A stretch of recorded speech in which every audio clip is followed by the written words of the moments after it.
Entonces vamos a mirar, vamos a saltar un poquito eso porque ya lo vimos. Y vamos a hablar del ritmo circadiano, ¿ya? El ritmo circadiano es bien interesante porque en los seres humanos controla el papel de secreción de muchas hormonas. Por lo tanto, aquí se empieza a ver la importancia que es dormir. La importancia de dormir y exponerse a la oscuridad del sueño. Es un tema bien estudiado hoy día, porque el saneamiento del sueño. ¿Escuchas? Uno tiene que dormir en un ambiente oscuro, tratar de no ponerse una media hora antes de dormir ni a pantalla, ni a libro, ni a televisión.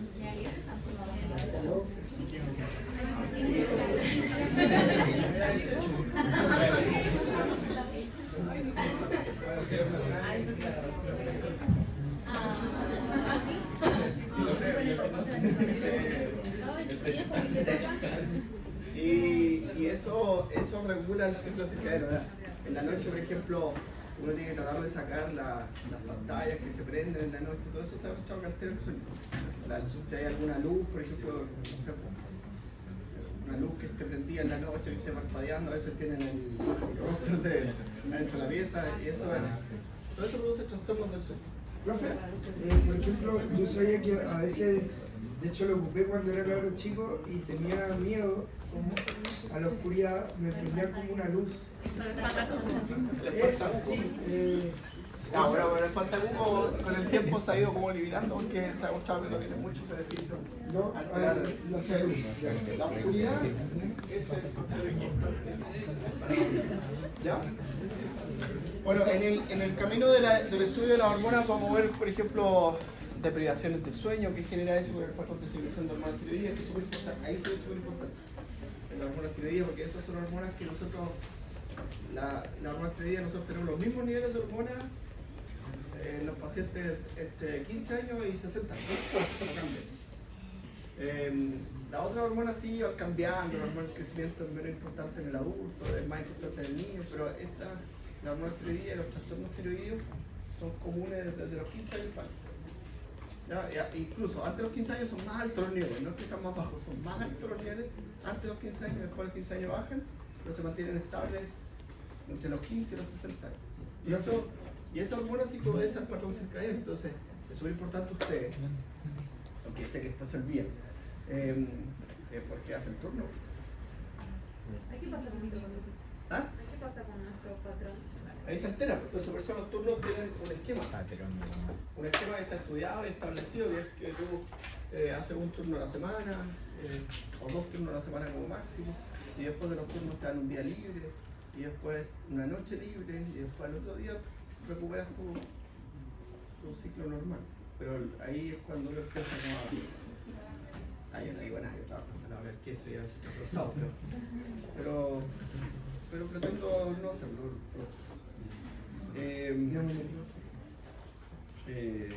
Pero ahí uno empieza a enfermar cuando afecta a todo su ciclo, el ciclo del sueño. ¿Ya? Ahora, ¿quién controla el ritmo circadiano? ¿Cierto? Esta hormona que se llama melatonina. ¿Ya? La melatonina entonces responde a receptores beta-adrenérgicos, la glándula pineal, ya para secretar melatonina. Entonces, ¿cómo se activa el eje? La retina, ¿cierto? Ingresa.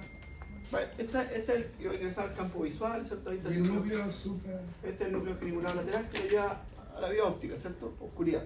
Pero también, ¿cierto? La retina lleva la información al núcleo supraquiasmático que está ahí y al núcleo paraventricular. Y del núcleo paraventricular desciende hasta la médula espinal, a las raíces simpáticas, donde se originan los nervios simpáticos, ¿cierto? Está el origen de los nervios simpáticos que es desde uno en adelante. Y de ahí asciende, ¿cierto? Ven ustedes, ¿cierto? La neurona preganglional que hace sinapsis en el ganglio cervical superior y va al núcleo, a la glándula pineal. Profe, ¿Ya? ¿Sí? consulta, ¿el ganglio cervical superior es par o es uno? Par. Par. Ahora, la melatonina se produce a partir de la serotonina. ¿Ya? Y la serotonina viene del triptófano, ¿cierto? El aminoácido que facilita la síntesis de serotonina. ¿Ya? Ahora, de la melatonina, ¿cierto? Tiene 3 receptores. Los 2 primeros están asociados a proteína G y el tercero tiene una función más bien periférica que funciona como un antioxidante natural. ¿Ya? Entonces cuando se produce en la noche también tiene esa función antioxidante y repara los procesos cerebrales que pueden estar afectados por el estrés oxidativo. Era lo del isquemia. ¿Sí? El esquema por reperfusión, ¿cierto? La melatonina es fundamental. Entonces se usa como fármaco para regular el sueño, para regular el ciclo. Ya como le decía yo, las personas que no pueden ver se suplementan con melatonina para regular su ciclo circadiano y regular su patrón de secreción hormonal. ¿Ya? También es una hormona anti-envejecimiento, ¿cierto? Hay gente que es como suerte preocupada de eso y se duermen. Tengo un amigo que bueno, tiene la posibilidad de hacerlo, entonces se acuesta, se levanta a las 9 de la mañana y todo así, a las 9 de la noche está acostado, hace deporte, pero yo creo que lo que más odia en la vida será envejecer solo y anda preocupado. Sí. Algunos deportistas les pasa eso. Profe, Ahora, profe, la glándula pineal es como la principal secretora de melatonina, ¿cierto? claro, Ya. Y yo le iba a preguntar el tema de la isquemia. ¿Por qué es importante la melatonina? porque es antioxidante, cuando hay una isquemia, Que hay menos se flujo produce sanguíneo. estrés oxidativo, Ya, ¿sí? Por falta de oxígeno. ya, sí, sí. Entonces, bueno, también mejora la respuesta del sistema inmunológico, ¿ya? Es súper importante eso. Por lo tanto, tiene un montón de funciones importantes y es un beneficio para nuestro organismo dormir bien y descansar bien. ¿Ya? Yo sé que están en una época en que uno duerme poco, yo también fui estudiante universitario y hasta el año pasado.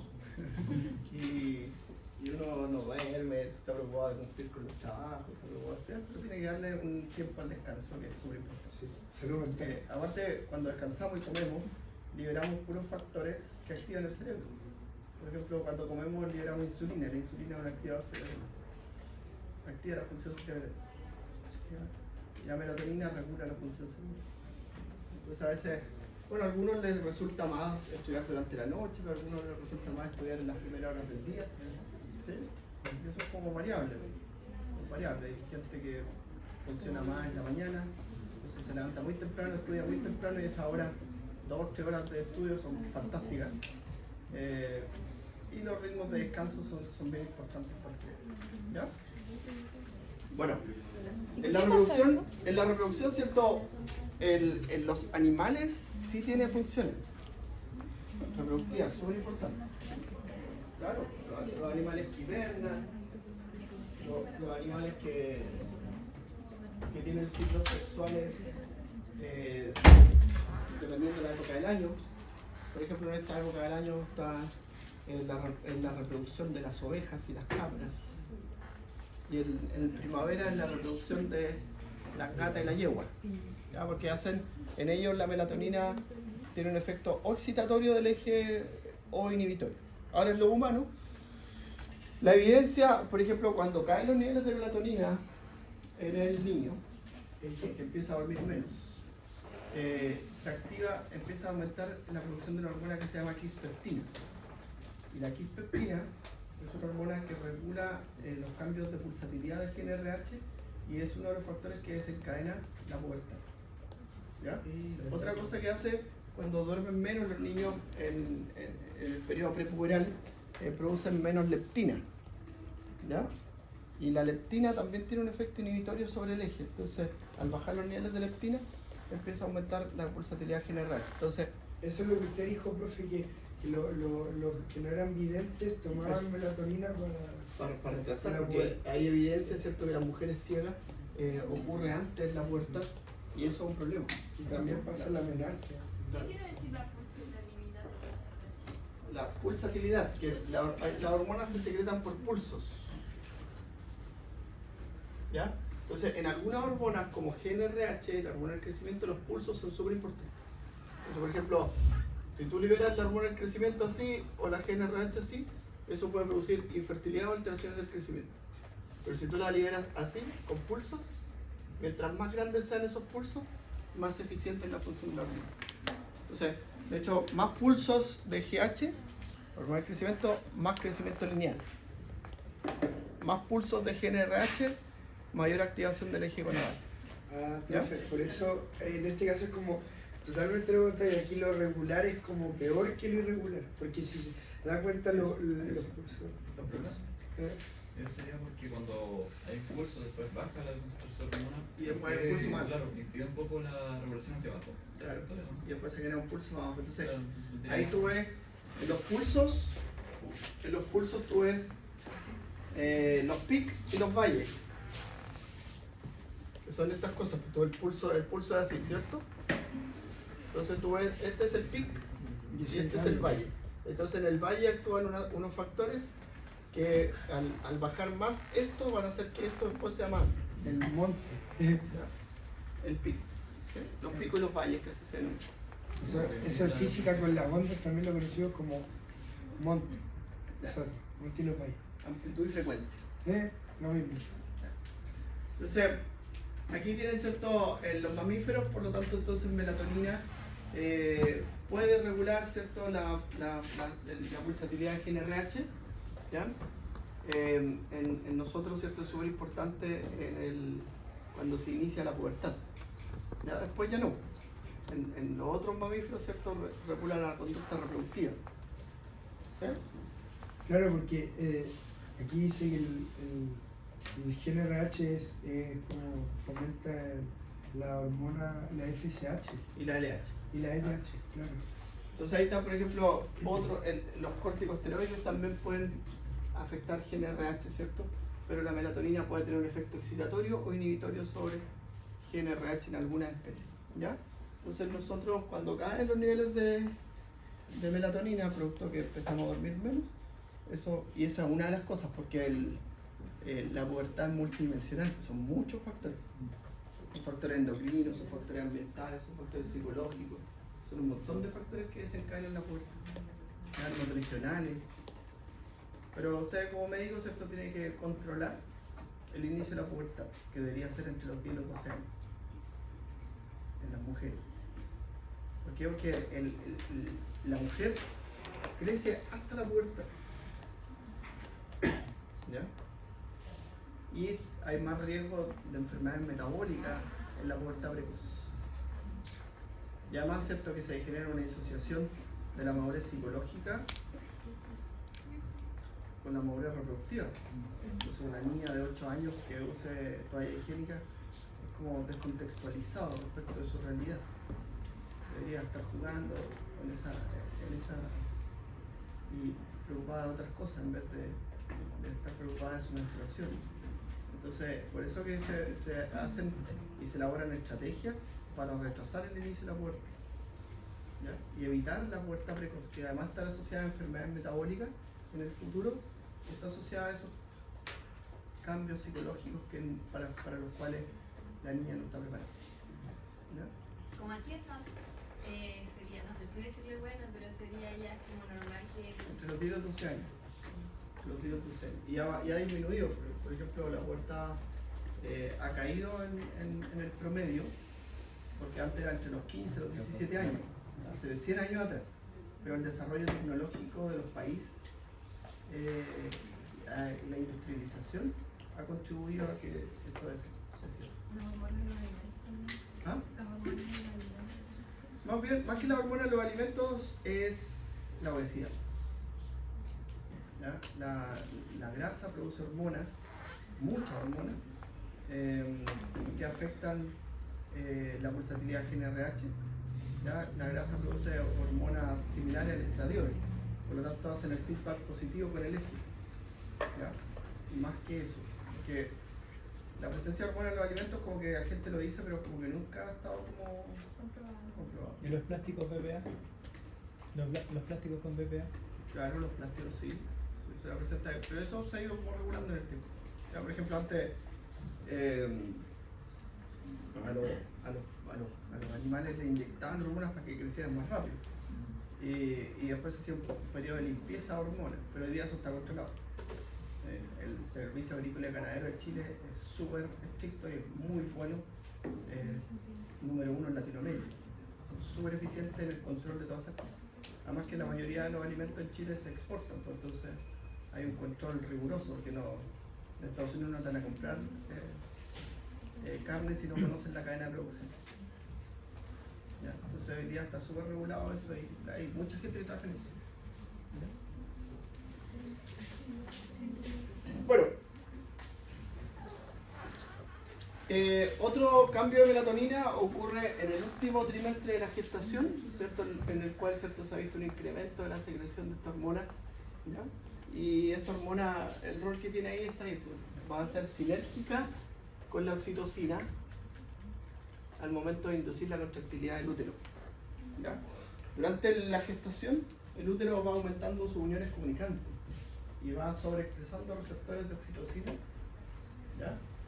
Y lo que hace, y se ha observado que la melatonina puede hacer un efecto sinérgico, o sea, es un modulador alostérico positivo de la acción de la oxitocina. O sea, durante el parto se secreta oxitocina, no en cantidades gigantes como uno piensa, sino que más bien lo que ocurre es que el útero está preparado para responder de forma más eficiente a la oxitocina, ¿ya? Y ahí el efecto sinérgico de la melatonina también se ha comprobado. Hacia el final de la gestación, entonces, los niveles de melatonina aumentan y pasan, ¿cierto?, pasan la placenta hacia el feto, ¿ya? Y después del nacimiento, ¿cierto?, los niveles bajan y vuelven a la normalidad, ¿ya? ¿Y eso sería importante, un ejemplo, para las personas que se suplementan con melatonina? Las mujeres que se suplementan con melatonina. Sí, también es importante a considerar. Ahora, melatonina no es que son algo que si tú tomas en exceso, de hecho lo venden como suplemento nutricional, no lo venden como fármaco, ¿ya? Ahora compráis en la farmacia donde compráis los suplementos nutricionales. Ya. ¿Qué hormonas liberamos durante el sueño? Importante, ¿cierto? Me parece la primera, ¿cierto?, la hormona del crecimiento, ¿ya? Una hormona que se libera en el sueño REM. Y entonces su mayor secreción ocurre durante la noche, ¿ya? Otra hormona, ¿cierto?, la antidiurética, que eso se incrementan los niveles de antidiurética durante la noche y eso evita la producción de orina diluida. Entonces evita la producción de orina y minimiza las veces que vas al baño en la noche. ¿Cuántas veces vas al baño en la noche? Ninguna o una, ¿cierto? Sí. ¿Sí? ¿Con el hormona que No, disminuye la probabilidad de ir al baño la DH con la aldosterona. Las dos se producen en la noche y minimizan las cantidades de veces que aguantan. Ah, sí, pues verdad. Melatonina, obviamente la que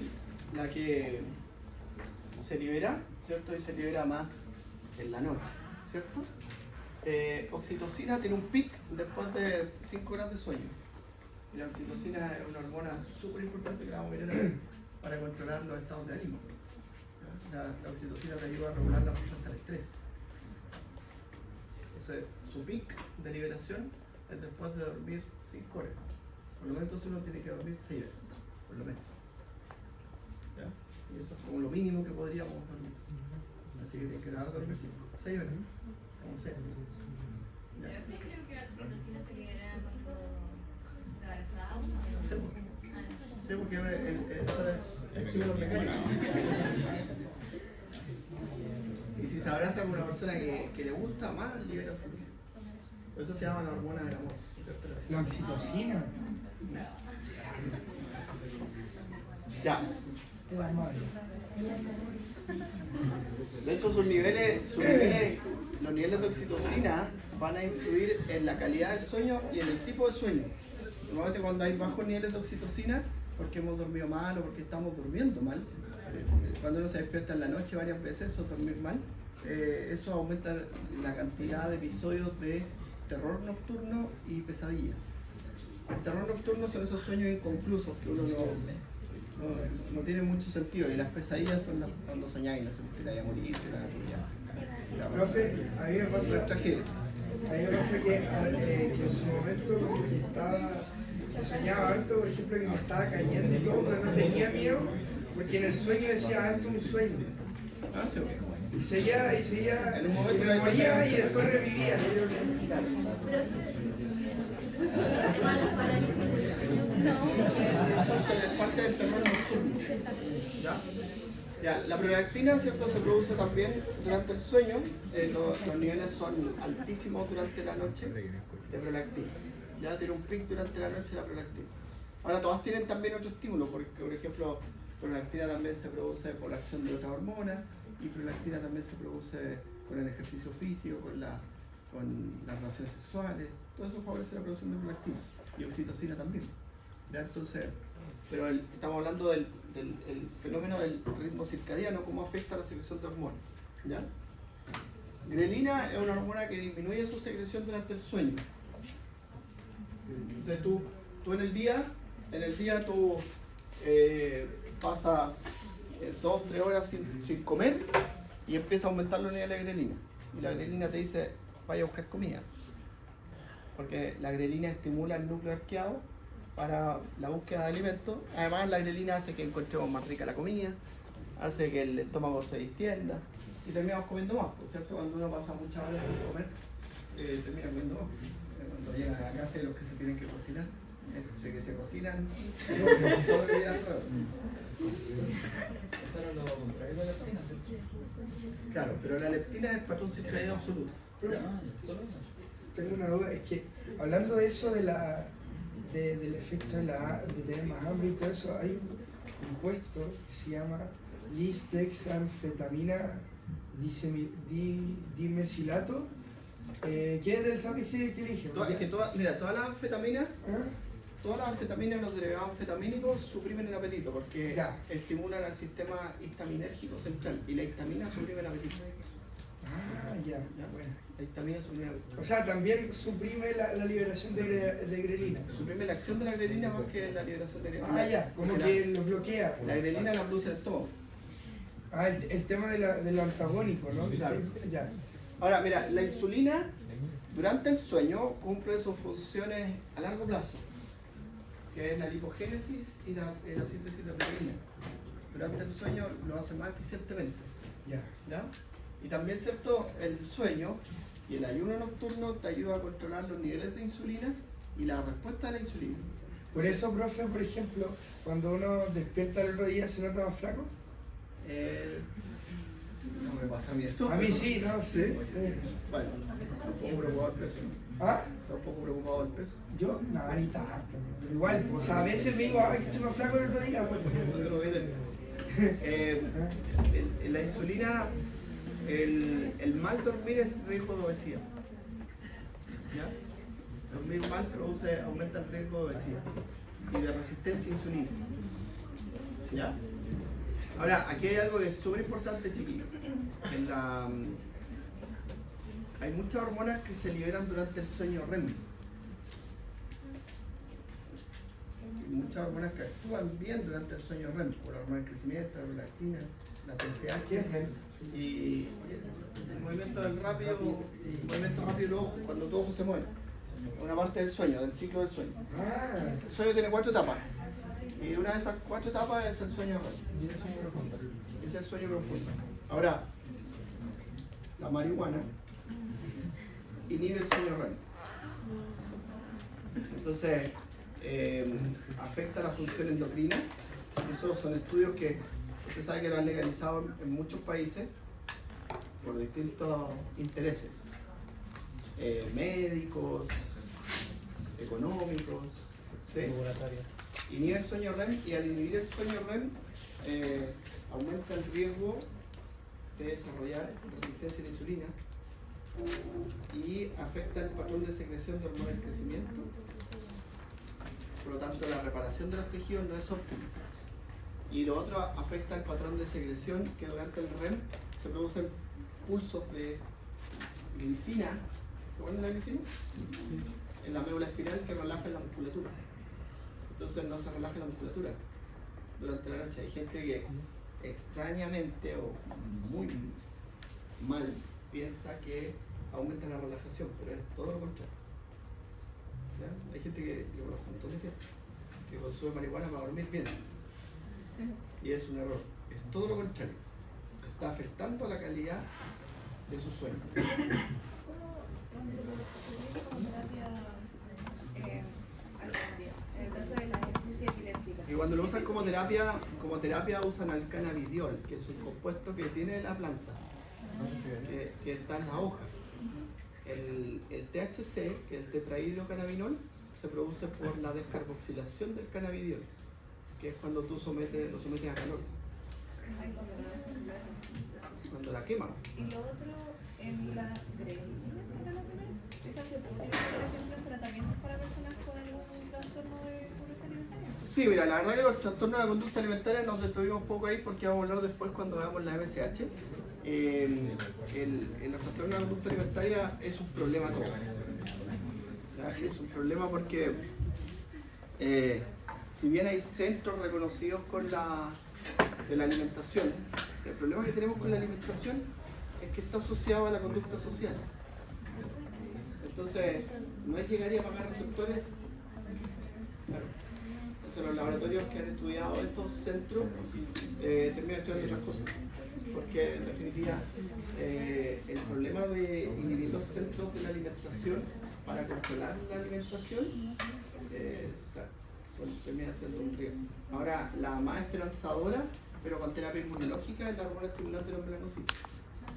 Hoy día se puede hacer terapia inmunológica, que tú puedes desarrollar anticuerpos monoclonales específicos para inhibir moléculas. Entonces, la hormona estimulante de los melanocytos se ha visto, tiene resultados como alentadores en el tratamiento de la obesidad y la anorexia nerviosa. Esos son los dos extremos. Pero el problema de eso es que afecta a la conducta social y eso es un problema. Que tú te juntas con los amigos. Sí, en su momento lo decía. Sí. Yo estuve en algún momento, el tiempo pasa demasiado rápido, pero fue el año 2010, ¿sí? Hace tiempo ya, porque en 2010 estuve en un laboratorio en la Pontificia de Estudio de la Alimentación. Me gané una beca para hacer fisiopatología del sistema nervioso. Y ahí estudiaban los ratones, le inyectaban fármacos en la ínsula para modular la alimentación. Y el problema era eso, porque se afectaba la conducta social. Se terminaban afectando de otras enfermedades y se terminaban muriendo. O sea, hacían infarto, por ejemplo, porque las emociones aversivas fuertes del cuerpo pueden generar que se rompan las cuerdas tendinosas. Entonces uno con una pena grande o con un miedo grande se te pueden romper las cuerdas tendinosas del corazón y te mueres. Entonces les pasaba eso, los pobres ratones. ¿No morirían de pena? Corazón roto, po. Eso es lo que se dice. Ya. Lo mismo en mitología. Ya. Así que es bien interesante eso. Ahora el cortisol, por ejemplo, su pic es en la mañana, pero quien prepara para el pic es la ACTH que se produce durante la noche. Entonces, la ACTH se produce en la noche y prepara para el pic de cortisol que es en las primeras horas de la mañana. ¿Ya? La aldosterona, al igual que la ADH, se produce durante la noche, y la leptina, y esto controla la cantidad de veces que vamos al baño. Y la leptina, ¿cierto? También obedece a un patrón circadiano, se libera más en la noche y es una hormona que inhibe el apetito. También se estudió como la hormona antiobesidad, ¿ya? Pero el exceso de leptina, como tiene receptores acoplados a proteína G, los receptores desarrollan taquifilaxia, que se empiezan a desorganizar. La proteína G se empieza a desorganizar y ahora la leptina no responde. Entonces las personas obesas que producen más leptina no es que generen más inhibición del apetito, sino que la leptina no responde, Como que generan resistencia. a la leptina. ¿Ya? No sé si está relacionado con esto, lo de las personas que mientras duermen le dan los espasmos.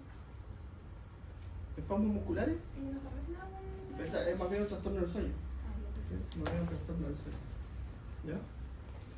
Ahora, los calambres son otra cosa. Sí, pero el perdón es diferente de cosa. Los calambres son más comunes en mujeres. ¿Sí? Los calambres y están asociados a la menstruación, a la calidad de la menstruación. ¿Sí? Eso cuando tienen menstruación abundante, tienen más riesgo de calambres. Pero es porque está asociado a la desregulación del balance de magnesio.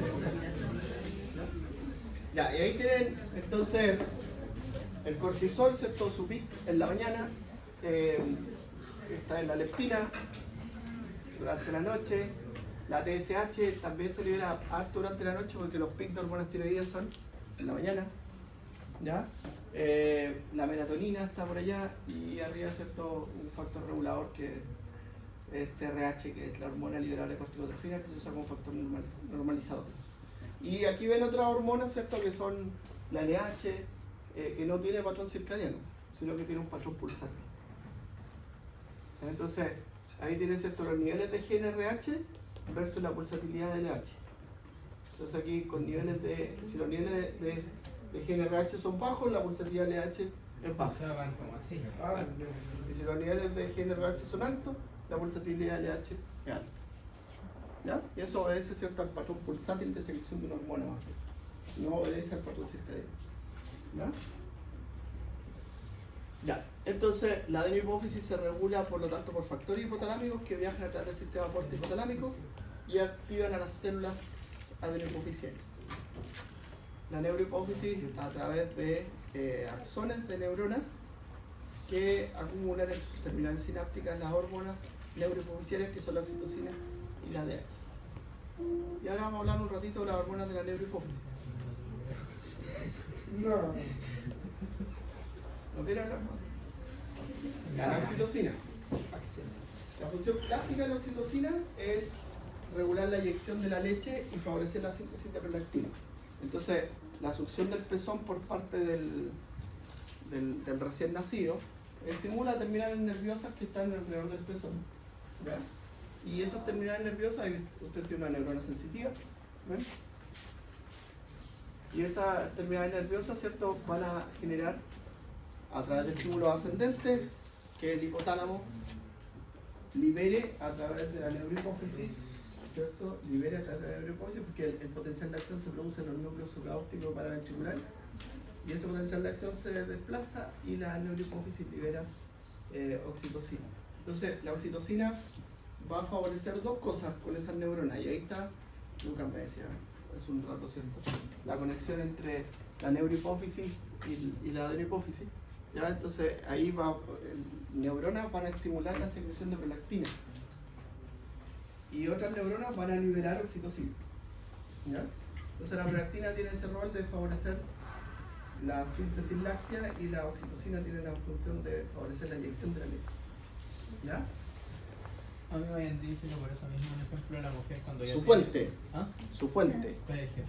A mí me habían dicho. Es que en el colegio me dijeron todas esas cosas. Me dijeron, Ya. por ejemplo, que si la mujer se queda embarazada mientras estaba amamantando, podía hacer un aborto espontáneo porque la oxitocina se seguía produciendo.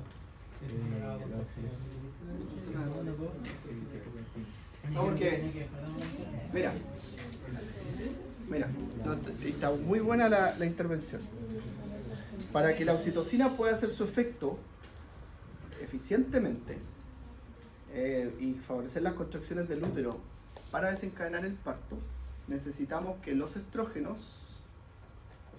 que aumentan su concentración durante el embarazo, incluso hacia el final del embarazo los estrógenos son más altos que la progesterona. Porque uno dice que la progesterona es como progesterona, la hormona de la gestación, ¿cierto? Pero hacia el final de la gestación los estrógenos son más altos que la progesterona. ¿Y qué hacen los estrógenos? Preparan al útero para que la oxitocina pueda cumplir su función. Entonces tiene un efecto de preparación, o efecto priming se llama. ¿Qué es lo que hacen los estrógenos? Sobreexpresan los receptores de oxitocina y aumentan las uniones comunicantes en las células del útero. Entonces si una mujer está gestando y está lactando, no pasa nada. ¿Por qué? Porque la oxitocina, el útero no va a tener una contracción espástica e isométrica como la que es la que tiene durante el parto. ¿Ya? Porque no está preparado el útero, porque no tiene los receptores y porque no tiene las uniones comunicantes abundantes para Entonces no va a contractar. responder a la oxitocina. No va a responder a la oxitocina. ¿Ya? De hecho, el útero durante las descargas de oxitocina tiene un pequeño cambio de tensión que es mínimo. Hay gente que ha medido eso. Y un pequeño cambio de tensión mínimo. Por ejemplo, durante el orgasmo tiene un pequeño cambio de tensión mínimo. ¿Ya? Ya. Eso es por la liberación de oxitocina. Oxitocina, claro. Profe, Braston Hicks no tiene que ver con eso entonces. Las contracciones falsas que se producen antes de... Es que esas contracciones se empiezan a producir porque el feto se empieza a acomodar en el canal del parto y empieza a generar pequeñas descargas de oxitocina. Ahora esas contracciones a veces desencadenan partos prematuros y a veces hay mujeres que tienen que hacer una cirugía que se llama cerclaje, que básicamente le suturan el cervix para que se mantengan los últimos 2 meses de gestación o el último mes de gestación el feto dentro del útero y no se salga. Hay mujeres que se les sale el feto, así, realmente es así. Entonces le hacen esa cirugía que se llama cerclaje, que es suturar el cervix y el cuello del útero. ¿Ya? Es terrible. Profe, pero eso depende si se hace o no de la edad o no. ¿O no? No, eso es independiente. Hay mujeres jóvenes que les pasa eso, hay mujeres jóvenes también hay mujeres jóvenes o mujeres adultas que un poco mayores, ¿cierto? que pueden no tener este efecto de preparación del endometrio y del útero y requieren una cesárea porque nunca tienen contracciones. ¿Y a los cuántos meses dijo que se podía hacer O sea, las contracciones prematuras empiezan desde el 7º mes. No, pero me refiero como el tema de de suturar el cervix, ¿cómo se llama el nombre? Cerclaje. Cerclaje. No se hace entre el 7º y el 8º mes. Ya, no se puede en el quinto, por ejemplo. No, que si no tiene, no lo hace. Y al quinto no vas a tener, porque esto empieza a pasar desde el 7º mes. Pero es de las contracciones.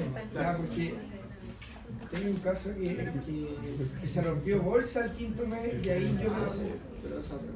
no se puede, ya.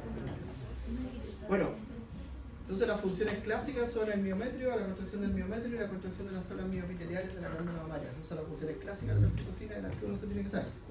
¿Ya? Ahora, ahí ven ustedes ¿cierto? Otros factores que pueden favorecer la contracción o la producción de oxitocina. Entonces, por ejemplo, y están las especies.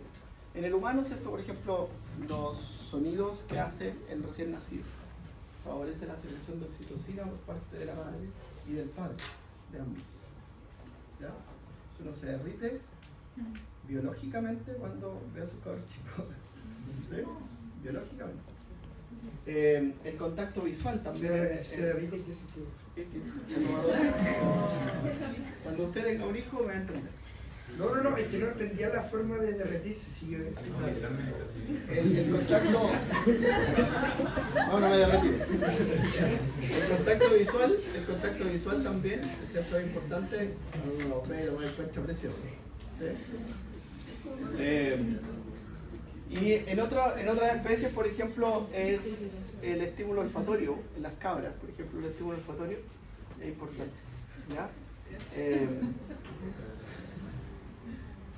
Ahí tiene cierto estímulo físico, ¿ya? En los humanos, ¿cierto? Los abrazos, ¿cierto? Los abrazos son importantes en los humanos, como estímulo físico. ¿Sí? Hay una serie de receptores en la caja torácica que hacen liberar oxitocina y estimulan la síntesis de oxitocina. ¿Qué hace la oxitocina en el hombre? Porque en la mujer así todo... También regula el estrés y también produce, minimiza la respuesta al estrés, regula la respuesta inmune, También- mejora el bienestar. ¿No? En la eyaculación también está la oxitocina en el hombre. También se produce oxitocina, oxitocina y serotonina. ¿Ya? Ahí está el estímulo del pezón, el abrazo, ¿cierto? Y la estimulación uterina, esos son importantes en la cabra y la rata para producir. Ahí están las especies en la isla. ¿Ya? Y los efectos que produce, ¿cierto? Por ejemplo, la conducta materna, la relación parenteral. Esta está más asociada a la relación parenteral. El amor materno y el amor de pareja, que son distintos. Ya esta está más asociada al amor materno. La ADH está más asociada al amor de pareja, a la selección de pareja, a la elección de pareja y a la fidelidad. La ADH. La ADH es la Ahí lo vamos a mirar. Sí.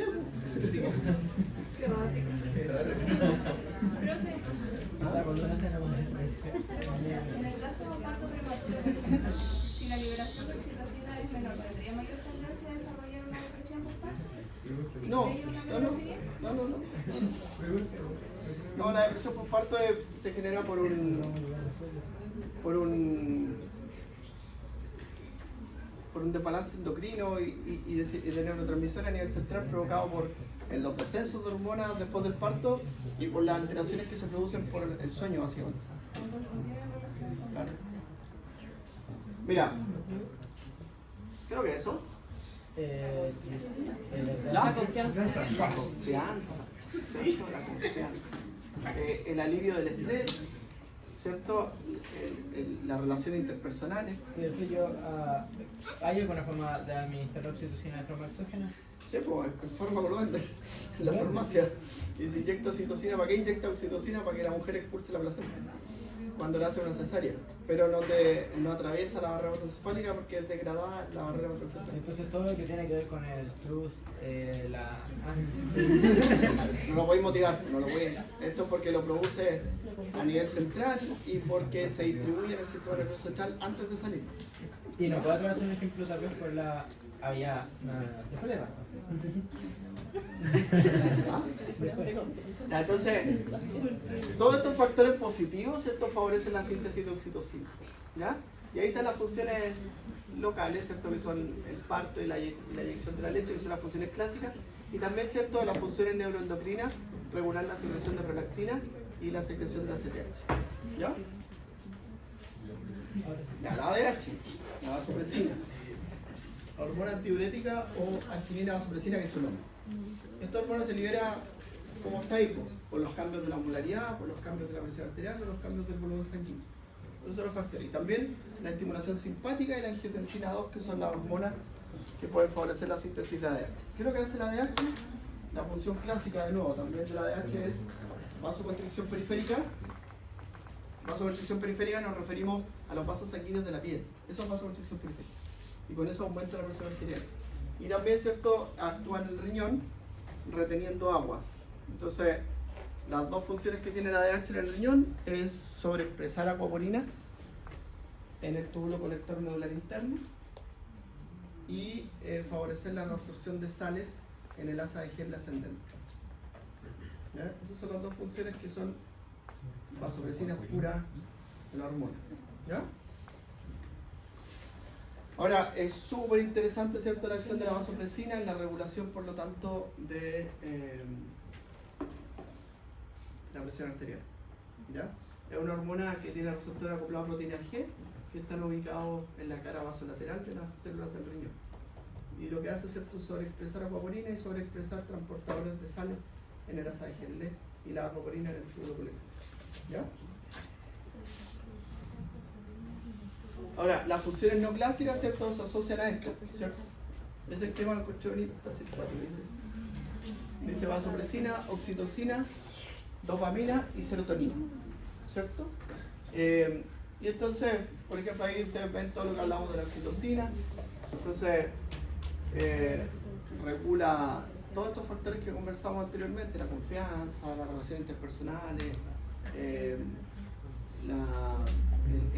principalmente el regulador del amor materno, ¿cierto?, y paterno con los recién nacidos. ¿Ya? En los animalitos, por ejemplo, se ha visto que también se liberan una hormona. En los humanos hubo gente que la estaba estudiando, que se liberan hormonas desde la glándula mamaria, que se llaman feromonas. Ah, las feromonas. Claro, y esa hormona hace que el recién nacido reconozca la glándula mamaria, porque muchas veces no ven. Entonces, por olfato, la reconoce. Pero entonces los seres humanos sí generamos feromonas. Sí, también. Pero hay gente que la estudia, yo no me meto mucho ahí porque no he visto mucho de eso, no he indagado mucho. Por eso cuando, por ejemplo, los perros están en celo, con las feromonas. Los animales son súper importantes las feromonas. Sí. Pero, por ejemplo, los animales, ¿cómo funcionan las feromonas ahí? Tienen un órgano que se llama órgano vomeronasal en la nariz. Entonces los caballos y las vacas lo hacen súper bien porque hacen un movimiento que se llama flemen, que es levantar el labio, y con eso exponen el órgano y reciben las feromonas. Si por ejemplo Pasa una yegua cerca de un potro, una yegua que está en celo, terrible, se vuelve loco. Profe, por ejemplo, muchos mamíferos y animales en general, como hacen el amor y todo eso, para tener hijos como por medio de feromonas, pero hay algunos creo que son los delfines y si no estoy mal, igual los monos, no sé cuál de todos, pero los monos también lo hacen por placer, sí. Pero eso es por una capacidad de raciocinio mayor que tienen ellos. Claro. Ya. Y ahí está la vasopresina, ¿verdad? La vasopresina, ¿eh? Entonces tiene que ver con las relaciones. Y ahí está, mirad. Antes de ver eso, vean esto. Entonces, lo que tiene numeritos son lo que se asocia con el amor pasional, ¿cierto? El amor de pareja. ¿Sí? Cuando uno está enamorado de alguien. De un hombre o una mujer, ¿cierto? Está enamorado y se activan áreas del cerebro distintas. Entonces, ahí están las áreas del cerebro. El giro frontal dorsolateral, ¿cierto? La ínsula, el giro temporal superior, el giro angular. Estás enamorado hasta el giro angular. Qué tierno eso. La corteza occipital, ya, la corteza orbitofrontal, las regiones ventral, y ahí nos se muestra, ¿cierto?, el núcleo caudado, el tálamo, la corteza del cíngulo, que esa es la más importante, la corteza del cíngulo. Poema de fisiólogo, claro. Y esas son las áreas, entonces mira, y la otra áreas que están aquí son del amor materno. Entonces son áreas del cerebro distintas que se activan. Son áreas del cerebro Son realmente muy distintos. son realmente muy distintas. Ya, ahora el amor es distinto a la atracción sexual. Porque cuando tú estás enamorado, la atracción sexual es posterior al enamoramiento. No sé si nos puede ser al revés. La mayoría de las veces no es al revés. Porque cuando lo hacen, cuando el amor sexual, profe, a veces no se llega como a algo más. En cambio, cuando uno empieza... Entonces mira, aquí están, mira, este lo encontré simpático porque se parece a los ecualizadores. Entonces mira, cortisol controla el estrés y el estado de alerta y disminuye la sensibilidad al dolor. ¿Ya? Dopamina, el placer, la motivación y disminuye la tristeza. ¿Ya? La vasopresina, el deseo sexual, la atracción y disminuye la ansiedad. ¿Ya? La oxitocina, la confianza, la elección de compañeros, más bien, y disminuye el miedo. ¿Ya? Y la serotonina, cuando está baja, ¿cierto?, se generan pensamientos obsesivos y agresividad. Pensamiento obsesivo. Pues la depresión... pues, Entonces, profe, el trastorno obsesivo compulsivo se puede tratar Pensamiento con antidepresivo. obsesivo. Normalmente yo siempre les digo, y se lo digo, tengo una hija de 17 años. Una persona que no tiene paciencia no es buena. Y ahí parte. Usted una mañana, no ahora. Está mal. Profe, tienen baja serotonina. Entonces, ¿se puede tratar el trastorno obsesivo compulsivo con antidepresivo? No. Sí, se puede, se usa, pero el efecto que genera todos los fármacos del sistema nervioso genera un cambio neuroplástico, ya se lo había comentado en el cerebro. Entonces no es que tú tengas un nivel de serotonina, lo vas a elevar a las 5 horas que tú vas a hacer fármaco. ¿Ya? profe, consulta.